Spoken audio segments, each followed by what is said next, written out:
फैसल साहब कि जब कोई बज़ाहिर रीज़न नहीं थी और हम आपकी परफॉर्मेंस दिखा भी रहे हैं लोगों को, तो फिर वो कौन सा नुक्ता था जब आपको नोटिसेस आना शुरू हुए और आपको ये थ्रेट किया गया कि आपका काम बंद कर दिया जाएगा? हमें कोई महीना पहले पहला नोटिस आया और अब कुछ 10 दिन पहले हमें एक डिफ़ॉल्ट नोटिस आया। अब डिफ़ॉल्ट नोटिस आके हमें सबसे ज़्यादा हैरानगी उस वक्त हुई कि जब ये डिफ़ॉल्ट नोटिस आया, क्योंकि उससे पहले 31 जुलाई को हमें मुल्तान वेस्ट मैनेजमेंट कंपनी से एक लेटर आया था कि वो ये कह रहा था कि हम आपके काम से इतना मुतासिर हैं कि हम इस प्रोजेक्ट की जो स्कोप है उसको बढ़ाना चाहते हैं। किसकी तरफ से आया था? ये मुल्तान वेस्ट मैनेजमेंट कंपनी जिसके साथ हमारा कॉन्ट्रैक्ट है, उन्होंने हमें एक लेटर भेजा कि जी हम ये चाहते हैं कि आप 10 से 15% और मैन पावर बढ़ाएं और मशीनरी बढ़ाएं ताकि हम और आपके साथ और काम कर सकें। तो ये एक हैरानकुन बात है कि 31 जुलाई को आप हमें ये लेटर लिख रहे हैं कि जी आप अपनी चीज़ें बढ़ाएं और इक्विपमेंट ऐड करें सिस्टम के अंदर, और फिर 8 अगस्त को 9 अगस्त को एक हफ्ते का टाइम देके एक लेटर इस तरह का भेज रहे हैं कि जी आप डिफ़ॉल्ट में हैं, आप डिफ़ॉल्ट करना चाहते हैं। पहले तारीफ़ की और एक हफ्ते की बाद ही कह दिया कि आप डिफ़ॉल्ट में। जी, तो जो अगर किसी भी इंडिपेंडेंट मैट्रिक के साथ, और इस प्रोजेक्ट की माशाल्लाह से खूबसूरती ये है कि इतना टेक्नोलॉजी के साथ इसको जोड़ा गया है कि रोज़ाना के हिसाब से मैन पावर की तस्दीक होती है, हर इक्विपमेंट जो चल रहा होता है उसकी मॉनिटरिंग हो रही होती है, उसके हिसाब से पॉइंट दिए जाते हैं, जो वेट उठाया जाता है वो मेजर होता है, उसके हिसाब से पॉइंट दिए जाते हैं।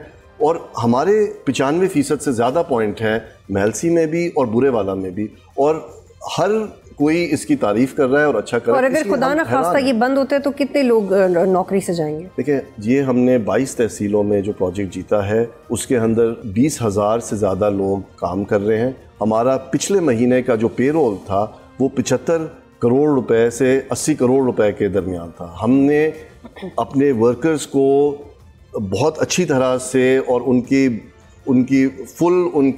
जो पेमेंट्स हैं, उनका EOBI है, सोशल सिक्योरिटी, सारी चीज़ें हम उनकी बाय लॉ जो है वो पूरी कर रहे हैं, और एक बहुत बड़ा प्रोजेक्ट है ये हमारे लिए। लेकिन आपने किस लेवल पे जाके अपनी ये अपनी ये सिफारिश या अपना ये मसला आपने उठाया? जी, हमने सेक्रेटरी लोकल गवर्नमेंट्स को मुतअद्दिद बार इस बात की आगाही कराई है।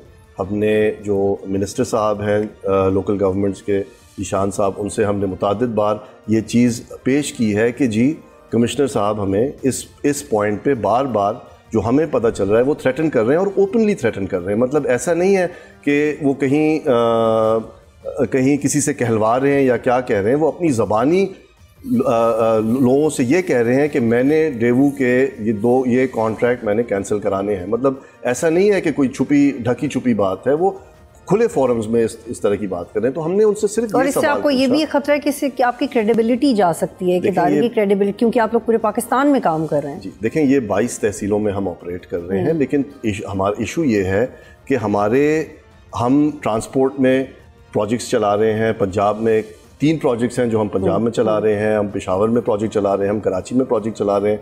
हमने बैंकों से उधार लिए इक्विपमेंट लेने के लिए और लोगों से। तो हमने लोगों ने हमारे इन्वेस्टर्स ने हम पे इस बात की ट्रस्ट की है कि हमें ट्रांसपोर्ट के प्रोजेक्ट भी चलाने आते हैं, वेस्ट मैनेजमेंट के प्रोजेक्ट भी चलाने आते हैं। तो जो 22 तहसीलों में हम चला रहे हैं, अगर इस तरह की चीज़ 2 तहसीलों में होती है तो ये सारे क्रेडिबिलिटी वाइप आउट कर देता है कि पंजाब गवर्नमेंट के साथ हमने एक कॉन्ट्रैक्ट एंटर किया हुआ है, और एक साहब हैं जो ओपनली इसको थ्रेटन कर रहे हैं, और उनकी बात पे इतने बड़े ये प्रोजेक्ट जो हैं वो कैंसिल हो सकते हैं। तो कल को हमारे इन्वेस्टर्स हमसे ये पूछेंगे कि एक अफसर के कहने पे अगर आपके ये कॉन्ट्रैक्ट कैंसिल हो सकते हैं, तो आपके बाकी के ट्रांसपोर्ट के प्रोजेक्ट्स, आपके और ये बहुत आम नुकता है। सब्सक्राइब करें और बेल दबाएं ताकि कोई खबर रह न जाए।